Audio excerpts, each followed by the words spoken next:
अस्सलामु अलैकुम वरहमतुल्लाहि वबरकातुह। आज जुमाअतुल मुबारक का दिन है, लेकिन आज लगता न था कि वक्त मिल जाएगा।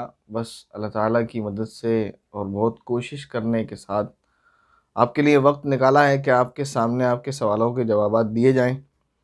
एक सवाल है, हमारी बहन का, वो सवाल कर रही हैं, अस्सलामु अलैकुम वरहमतुल्लाहि वबरकातुह। भाईजान आपका बहुत शुक्रिया। मेरा सवाल ये है कि मैं घर में मदरसा खोल रखी हूँ और बच्चों को कुरान और अरबी पढ़ाती हूँ। अगर बच्चे ज़्यादा ज़ुबान चलाते हैं और गाली देते हैं और टीचर्स की रिस्पेक्ट नहीं करते, मैं प्यार से समझाती हूँ तो नहीं मानते, तो थोड़ा बहुत मारना भी पड़ता है, लेकिन मुझे अच्छा नहीं लगता कि दूसरे को बच्चों को मारूं। कहीं मुझे गुनाह तो नहीं हो रहा है? भाईजान प्लीज़ रिप्लाई ज़रूर दीजिएगा।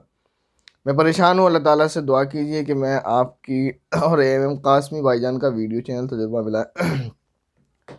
ये कह रही हैं कि इनका एक मदरसा यानी मकतब इन्होंने घर में कायम कर रखा है, तो घर के अंदर बच्चों को पढ़ाती हैं। बाद मरतबा बच्चे शरारत करते हैं, और बच्चे तो शरारती होते ही हैं, तो शरारत करते हैं, बाद मरतबा बदतमीज़ी करते हैं, जिसकी वजह से बच्चों को मारना भी पड़ता है। तो इनका ये सवाल है कि या ऐसा मारना गुनाह तो नहीं है? कहीं मैं गुनाह तो नहीं कर रही कि दूसरे को बच्चों को मार रही हूँ?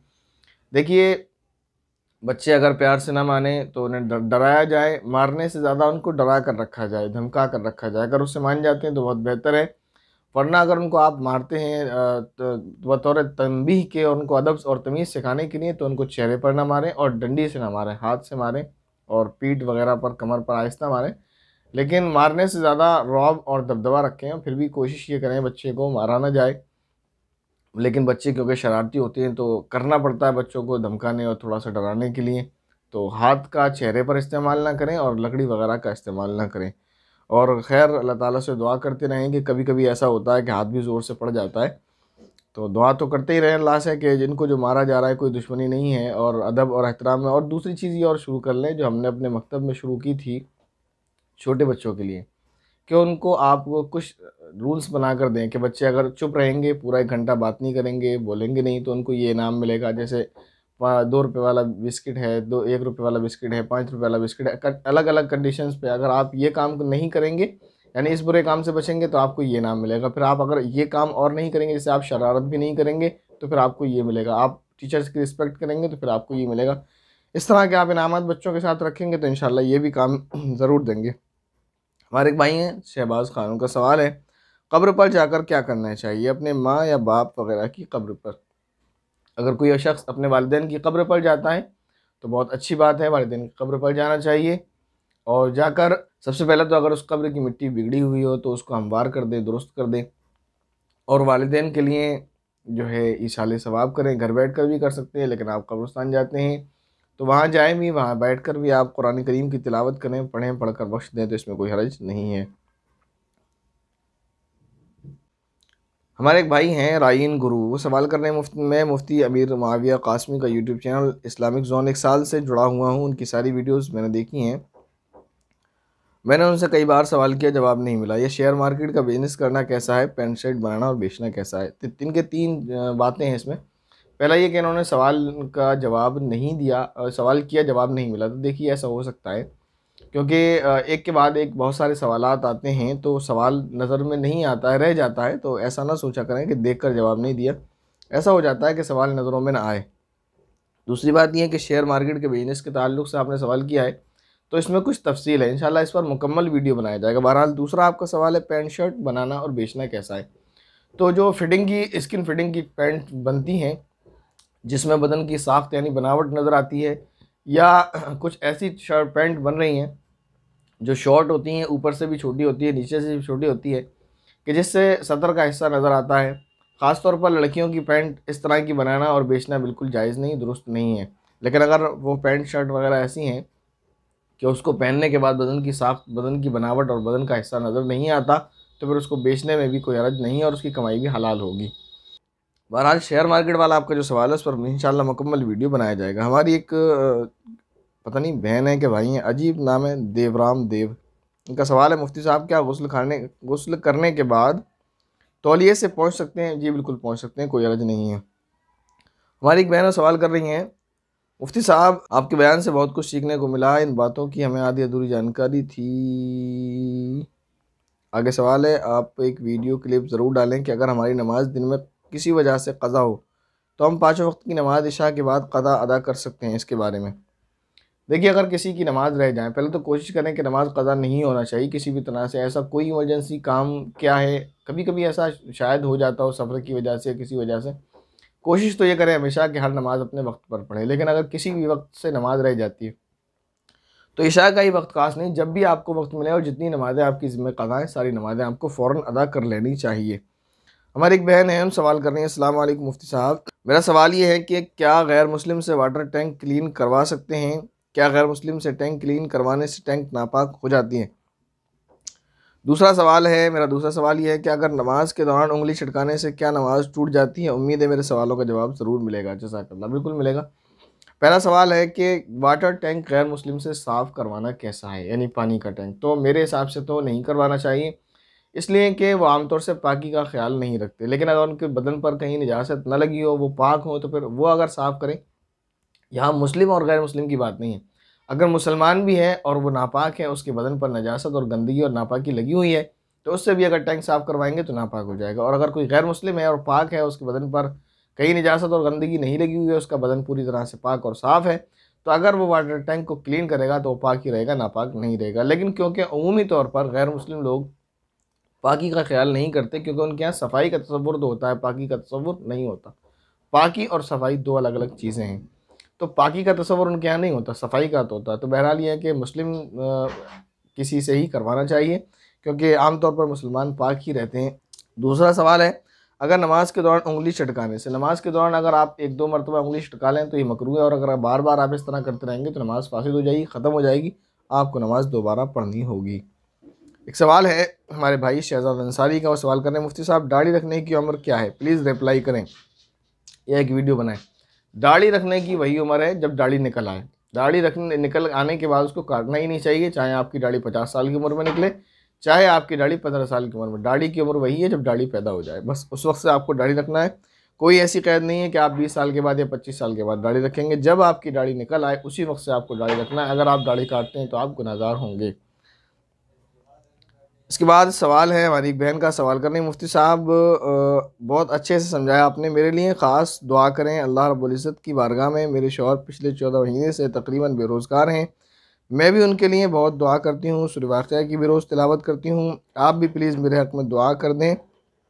मेरी 4 बेटियों का साथ है। तो मैं आपको एक मुजर्रब अमल बता रहा हूँ, आप उसको कर लें, इंशाल्लाह फ़ायदा होगा। लेकिन ये उस अमल को कंटिन्यू करना है, छोड़ना नहीं है। ख़ास तौर पर दुआ तो आपको करते ही रहना है अल्लाह रब्बुल इज़्ज़त से। दूसरी बात यह है कि अमल ये करना है आपको, फ़जर की नमाज़ के बाद रोज़ाना इस तरह बैठना है जैसे नमाज़ पढ़ते वक्त बैठते हैं, और रोज़ाना आपको 700 मरतबा ये आयत करीमा पढ़नी है, अल्लाहु लतीफ़ुम बिइबादिही यर्ज़ुक़ु मन यशाउ बिग़ैरि हिसाब। 25वें पारे में सूरह शूरा के अंदर ये आयत है। इस आयत को आप जो है 700 मरतबा रोज़ाना सूरह फ़जर की नमाज़ के बाद पढ़ते रहें और अल्लाह से दुआ करते रहें, अल्लाह इंशाअल्लाह आसानी फरमाएंगे। हमारे एक बहन का सवाल है, मुफ्ती साहब मेरे 3 बच्चे हैं, तीनों बहुत ज़िद्दी हैं, उनके लिए कोई दुआ बता दीजिए। तो उनके लिए दुआ ये है, जो आप ख़ुद भी उन पर पढ़ के दम करते रहें, उनके खाने पीने की चीज़ों पर भी दम करते रहें, उनके ऊपर भी पढ़ कर दम कर दें। वही है, आप ये पढ़ें, कुरान करीम की आयत है, वख़शअतिल अस्वातु लिर्रहमानि फ़ला तस्मउ इल्ला हमसा। 16वें पारी की आयत है सूरह ताहा की गालिबन। इस आयत को आप पढ़ते रहें। इसके अलावा एक आयत ये है, रब्बना हब लना मिन अज़वाजिना व ज़ुर्रिय्यातिना क़ुर्रता अयुनिन वजअलना लिलमुत्तक़ीना इमामा। इन 2 आयतों को आप पढ़कर अपने बच्चों पर, बच्चों के खाने पीने की चीज़ों पर, ख़ास तौर पर पानी पर, और जो खाना आप पकाएं उस पर पढ़कर दम करते रहें। इनका दूसरा सवाल है, अस्सलाम वालेकुम, मेरे घर में बहन भाई का रिश्ता करना है, कोशिश करने के बाद भी कहीं से भी रिश्ता नहीं, कोई दुआ बताएं जो अच्छे घर पर रिश्ता हो जाए। मेरे सवालों के जवाब ज़रूर दें। रिश्ते के ताल्लुक़ से हमारी वीडियो क्लिप मौजूद है, आप उसको देख सकते हैं। उसमें चंद बातें आपको समझाई गई हैं, उसको आप पेश नज़र रखें। दूसरी बात ये कि एक दुआ है, 16वां पारा सूरह ताहा के अंदर ये आयत है, रब्बिश्रह ली सदरी वयस्सिर ली अमरी। ये जो आयतें हैं, वाहलुल उक़दतम मिन लिसानी यफ़क़हू क़ौली, ये 4-5 आयतें जो है अपने उन बहन भाइयों को हमेशा पढ़ने के लिए कहें। और उनसे कहें ख़ास तौर पर अपने लिए भी अल्लाह रब्बुल इज़्ज़त से दुआ करें कि अल्लाह रब्बुल इज़्ज़त उनके साथ आसानी का मामला फ़रमाए और अच्छी जगह उनका रिश्ता हो। हमारे भाई आज़र शेख वो सवाल कर रहे हैं, मुफ्ती साहब इसमें आदम किसे कहते हैं और उसमें कौन सी सूरत पढ़ी जाती है? इसमें आदम के बारे में उलमा का इख्तिलाफ है। बाज़ उलमा का कहना यह है कि इसमें आदम अल्लाहु ला इलाहा इल्ला हुवल हय्युल क़य्यूम, ये पूरी इबारत अल्लाहु ला इलाहा इल्ला हुवल हय्युल क़य्यूम, ये इसमें आदम है। बाज़ उलमा का कहना यह है कि सिर्फ़ और सिर्फ हय्युल क़य्यूम ये इसमें आदम है। बाज़ उलमा ने रब को इसमें आदम करार दिया है और बाज़ उलमा ने लफ्ज़ अल्लाह को, और इसी पर उलमा की तादाद ज़्यादा है जो सिर्फ लफ्ज़ अल्लाह को इसमें आदम करार देते हैं। यानी अल्लाह का जो नाम है अल्लाह, यही इसमें आदम है और इसका आप विर्द करेंगे आपको इंशाल्लाह बहुत ज़्यादा फ़ायदा होगा। हमारी एक बहन है वो सवाल करेंगे, अस्सलाम वालेकुम मुफ्ती साहब, कारोबार में बरकत के लिए कोई दुआ बता दीजिए, कारोबार में बरकत नहीं हो रही है। घर में ध्यान रखें, नमाज की पाबंदी करें। जो लोग नमाज नहीं पढ़ रहे हैं घर में उनको भी कहें नमाज़ पढ़ने के लिए। ख़ास तौर पर फ़जर की नमाज़ अपने वक्त के अंदर अंदर पाबंदी से पढ़ें, क्योंकि बाद रिवायत से पता चलता है कि फ़जर के वक्त ही रिज़्क़ उतरता है। तो जो लोग सोए हुए रहते हैं वो लोग रिज़्क़ और बरकत से महरूम रहते हैं, फिर वो दूसरों का हिस्सा खाते हैं तो बेबरकती तो वैसे ही होगी। तो लिहाजा ख़ास तौर पर इस बात का ध्यान रखा जाए, नमाज़ों की पाबंदी रहे और 5 नमाज़ों की ख़ास तौर पर फ़जर में भी बहुत ज़्यादा पाबंदी का अहतमाम करें, क्योंकि फ़जर की नमाज़ अक्सर लोग नहीं पढ़ पाते हैं। इसके अलावा भी कोशिश ये करें, देखें कहीं गुनाह तो ज़्यादा नहीं हो रहे हैं, क्योंकि गुनाह से भी रोज़ी तंग हो जाती है। कुरान करीम के अंदर अल्लाह रब्बुल इज़्ज़त ने फरमाया वमन अअरद अन ज़िक्री फ़इन्न लहू मईशतन दंका, कि जो मेरे ज़िक्र से आराज़ करेगा, कि जो मेरे ज़िक्र से मुझे याद करने से मुंह मोड़ेगा तो मैं उसकी रोज़ी तंग कर दूँगा। तो इसलिए ख्याल रखना चाहिए कहीं अल्लाह रब्बुल इज़्ज़त की नाफरमानी, नाशुक्री और गुनाह के काम तो नहीं हो रहे हैं, उनसे बचना चाहिए। पर इंशाअल्लाह कारोबार में बरकत भी ज़रूर होगी। इसके अलावा हमारे एक भाई हैं, उनका सवाल है, आमिर ख़ान है नाम उनका, कह रहे हैं ये अमल किस टाइम और कब करना चाहिए मुफ्ती जी? एक अमल हमने बताया था सूरह यासीन शरीफ का। जो लोग हमसे कारोबार के लिए या रिज़्क़ के लिए, रिश्ते के लिए सवाल कर रहे हैं वो भी इस अमल को कर लें। अब इनका सवाल ये अमल किस वक्त करना चाहिए? जिस वक्त भी आपको वक्त मिले आप उस वक्त ये अमल कर लें, इसके लिए वक्त की कोई क़ैद नहीं है। हमारे एक बहनों सवाल करें, अस्सलाम वालेकुम मुफ्ती साहब, आप खैरियत से होंगे? हम अपने सर के बाल को फेंक दें तो क्या गुनाह होता है? पहले हम दफना दिया करते थे, लेकिन अब हम जब से दिल्ली शिफ्ट हुए हैं कोई मिट्टी की जगह नहीं यहाँ कि सर के बालों को यहाँ दफन कर सकें, तो बताएं कि क्या करना चाहिए सर के बालों के साथ? Please answer me. सर के बालों के साथ आप ये करें, आप एक फ्लावर पॉट मंगा लें, उसमें एक मिट्टी थोड़ी सी रख लें, उसमें चाहे पौधा और फ्लावर ना लगाएं, लेकिन उसमें आप मिट्टी में अपने बालों को वहीं दफन कर लें। या इसके अलावा दूसरी सूरत यह है कि कोई कपड़ा, कोई कागज़ वगैरह उसमें अच्छी तरह से अपने बालों को लपेट लें और उसमें लपेटने के बाद आप कहीं उनको फेंकवा दें कि जहाँ गैर महरम की नज़र ना पड़े। एक सवाल है, हमारी बहन का सवाल कर रही है, मुफ्ती साहब क्या लड़कियों को खाली हाथ से भाई या अब्बू या शौहर को पानी देना क्या ख़राब है? हमारे बुज़ुर्ग कहते हैं कि अगर चूड़ी ना पहनी जाए शादी के बाद शौहर की हयात कम हो जाती है, क्या ये हदीस में है? प्लीज़। नहीं, ये बिल्कुल गैर आलिमाना यानी जाहिलाना बातें हैं, ऐसा कुछ भी नहीं है। औरतें चूड़ी पहने या न पहने उससे कोई फ़र्क नहीं पड़ता। इसके बाद हमारी एक बहन का सवाल है, वो कह रही हैं कि मेरा सवाल है कि ख़त्म गौसिया पढ़ना कैसा है, प्लीज़ बताइएगा। तो इसके लिए मैं आपको एक आसान सा दुनियावी मिसाल देकर जवाब दे रहा हूँ, उम्मीद है आपके समझ आएगा। वो ये कि आप किसी कंपनी में जॉब करते हैं जिसमें आपको 8 घंटे की ड्यूटी के सैलरी मंथली आपको 80,000 मिलती है। फिर आपको कोई कंपनी ऑफ़र दे कि आप हमारी कंपनी में आ जाएं, 8 घंटे आपको ड्यूटी करना है, मंथली सैलरी आपको 8,000 मिलेगी। तो फिर उस पर आप हमसे मशवरा लें कि मुफ्ती साहब इस कंपनी में जॉब करना कैसा है, तो जवाब जो होगा वो आप खुद समझ सकते हैं। यानी मेरे कहने का मतलब ये है कि कुरान करीम की आप तिलावत इतने वक्त में करते हैं आपको बहुत सारा सवाब मिलेगा। ख़त्म गौसिया पढ़ना, ख़त्म गौसिया को आप 10 मरतबा भी पढ़ लेंगे तो कुरान करीम की सिर्फ एक सूरत सूरह यासीन शरीफ को पढ़ने के बराबर भी, बल्कि उस तक भी सवाब आपका नहीं पहुंचेगा 10 बार भी आप ख़त्म गौसिया पढ़ लेंगे तो जिस वक्त में आप ख़त्म गौसिया पढ़ना चाहती हैं, मेरी राय, मेरा मशवरा आपसे ये है कि उस वक्त में आप कुरान करीम की तिलावत करें। जो कंपनी आपको ज़्यादा फ़ायदा दे रही है आप उस कंपनी में काम करें, उसको छोड़कर दूसरी कंपनी की तरफ ना जाएं। हमारी एक बहन है वो सवाल कर रही है, अस्सलाम वालेकुम भाईजान, मेरा सवाल नंबर 1, कई सारे सवाल किए हैं माशाल्लाह, रात में बाल झाड़ना कैसा है? दिन में अगर वक्त ना मिले मजबूरी है, फिर रात में कर सकते हैं, कोई हर्ज नहीं। बाल काटना कैसा है? क्योंकि मेरे बाल लंबे हैं इसलिए हमेशा काट देते हैं। लंबाई कम करने के लिए नहीं काटेंगे तो बहुत लंबे हो जाएंगे। अगर आपके बाल कमर से नीचे सुरीन यानी उर्दू में जिसको कूल्हे भी कहते हैं उससे नीचे जा रहे हैं, तो जो बाल उससे नीचे हैं उन बालों को आप काट सकते हैं, उससे ऊपर के बाल नहीं काट सकते। अगर लंबाई इतनी ज़्यादा हो गई है कि बाल सुरीन से नीचे जाते हैं और बुरे महसूस होते हैं तो वो सुरीन से नीचे के बालों को आप काट सकते हैं। तीसरा सवाल, बाल खड़े होकर झाड़ना कैसा है? क्योंकि लंबे बाल होने की वजह से ज़्यादातर खड़े होकर झाड़ लेते हैं। बिल्कुल, जब आप बैठकर उन्हें साफ़ ही नहीं कर सकते क्योंकि बाल लंबे हैं तो खड़े होकर ही किए जाएंगे, कोई हर्ज नहीं है। चौथा सवाल, रात में शीशा देखना कैसा है? जायज़ है, खूब देखें, आप रात में शीशा भी देखें और अगर ज़रूरत हो तो क्रीम वगैरह भी लगाएं, कोई हर्ज नहीं। नंबर 5, हाथ या पैर में मेहंदी कहाँ तक लगाना चाहिए? जैसे हाथ में गट्टे से ऊपर, पैर में टखने से ऊपर तक लगाना चाहिए, क्योंकि आजकल दुल्हन को जो मेहंदी लगाते हैं बेपर्दगी महसूस होती है। जवाब ज़रूर दीजिएगा भाईजान। मेहंदी आप कहीं तक भी लगाएं, कोई हर्ज नहीं है। गट्टे से ऊपर लगाएं, कोहनी तक लगा लें, कंधे तक लगा लें। इसी तरह पैर में आप पिंडलियों तक लगा लें, कोई हर्ज नहीं है। गुनाह तब है जब आप अपने बदन को गैर महरम को दिखाएं। फिर आप मेहंदी लगाएं या न लगाएं, अगर आपका बदन गैर महरम देखता है तो गुनाह है। मेहंदी से इसका कोई लेना देना नहीं। मतलब ये है कि अगर आपका बदन गैर महरम देखता है तो कोई गुनाह होगा आपको, और नहीं देखता तो कोई गुनाह नहीं होगा। मेहंदी से कोई मतलब नहीं है। मेहंदी आप जहाँ तक चाहें, जितनी चाहें लगा सकते हैं। इसके बाद हमारे एक भाई हैं मोहम्मद अयान, उनका सवाल है, कह रहे हैं अस्सलाम वालेकुम। वालेकुम अस्सलाम रहमतुल्लाहि व बरकातुहू। मुफ्ती साहब, मेरा छोटा भाई है, 7 साल का होने वाला है और वो अभी बोल नहीं पाता है, मतलब वो अभी बात नहीं कर पाता है और उसे बातें समझने में भी दिक्कत होती है। शैतानी भी बहुत करता है और ये भी नहीं समझता कि उसे चोट लगेगी। हम सब काफ़ी टेंशन में रहते हैं। आपसे गुजारिश है कि आप कुछ कुरान करीम और हदीस की रोशनी में इलाज बता दें, आपकी बड़ी मेहरबानी होगी। जज़ाकल्लाह। मैं आपका न्यू स्टूडेंट हूँ।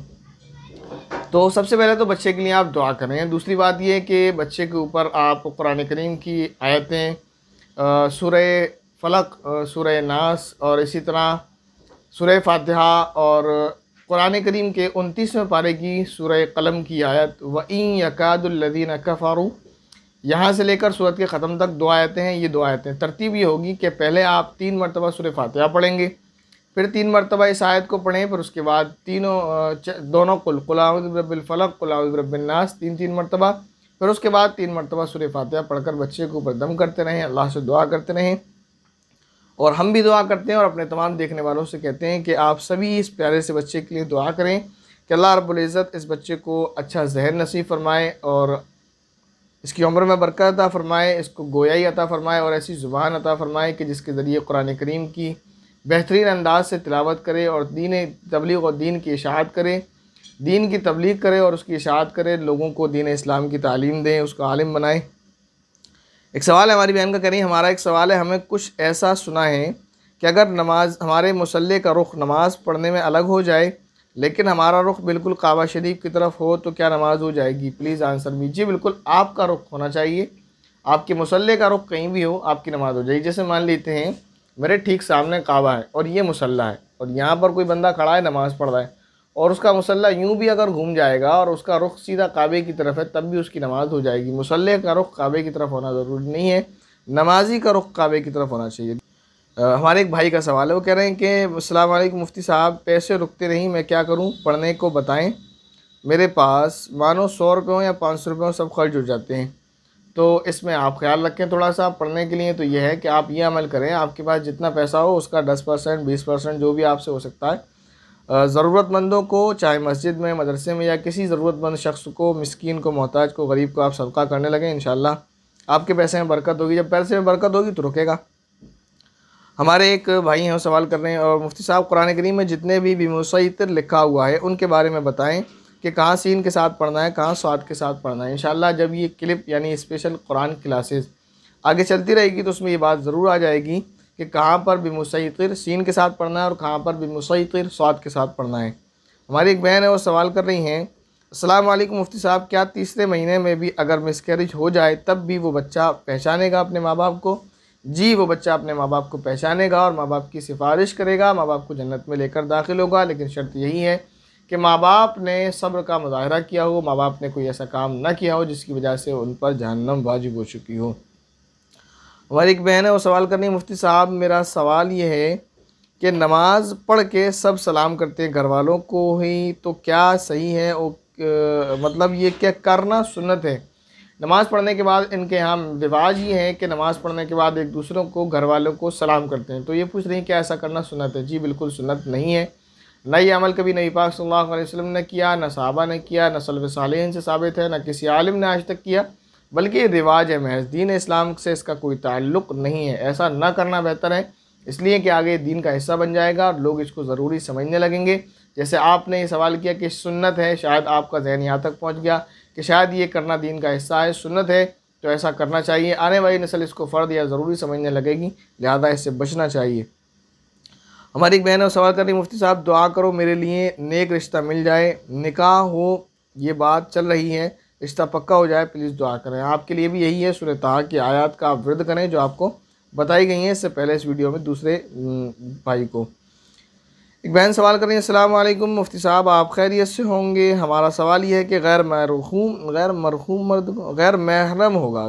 मर्द को ख्वाब में देखना, जिसको हम जानते भी हों और नंबर 2 ना भी जानते हों, दोनों तरह से बताएं। ख्वाब में देखना किसी को, इसके बारे में तो नहीं बताया जा सकता, आप डिटेल में देखें, आप ख्वाब में उसको क्या करते हुए देखते हैं, या वो आपसे क्या कहते हैं, या वो कहाँ आपको नज़र आते हैं, किस जगह नज़र आते हैं, वो आप डिटेल में बताएंगे तो आपको कुछ बताया जा सकता है। या फिर इतना कहा जा सकता है कि जो शख्स हमसे ज़्यादा मिलता जुलता रहता है या जिसके बारे में हम ज़्यादा सोचते रहते हैं वो ख्वाब में ज़्यादा नज़र आता है। इसके अलावा इस ख्वाब की कोई हकीकत नहीं है। दूसरा सवाल ये है इनका, हमारा नाम गुलफशा है, उसके माना बताएं और ये नाम कैसा है, प्लीज़ रिप्लाई। नाम बहुत अच्छा है। गुलफशा के माने आप ये समझ लीजिए बागों में फूल बखेरने वाले के समझ लीजिए, घर में जीनत और खुशबू और महक बखेरने वाली, घर में रौनक बख्शने वाली। जो बेटी का लफ्ज़ मफ़हूम है, बेटी के बारे में जो तसव्वुर है कि बेटियां घर की जीनत होती हैं, वही नाम गुलफशा का है, यानी फूल बखेरने वाली। हमारे एक भाई हैं, वो सवाल करने, अस्सलाम वालेकुम मुफ्ती साहब मेरा सवाल ये है कि अगर कहीं जाना हो तो अज़ान से कितनी देर पहले नमाज़ पढ़ सकते हैं? प्लीज़ फ्राइडे कमेंट बॉक्स में पिक कीजिए। आपको कहीं जाना है तो नमाज का वक्त शुरू होने के बाद अज़ान आप ख़ुद पढ़ें, अज़ान पढ़ने के बाद आप नमाज़ पढ़ें और नमाज़ पढ़कर चले जाएँ। अज़ान से पहले आप नमाज़ नहीं पढ़ सकते। या तो इंतज़ार करें आप कि महल्ले में अज़ान जब हो जाए उसके बाद आप नमाज़ पढ़ें, या फिर आप ख़ुद अज़ान दें और उसके बाद नमाज़ पढ़ें।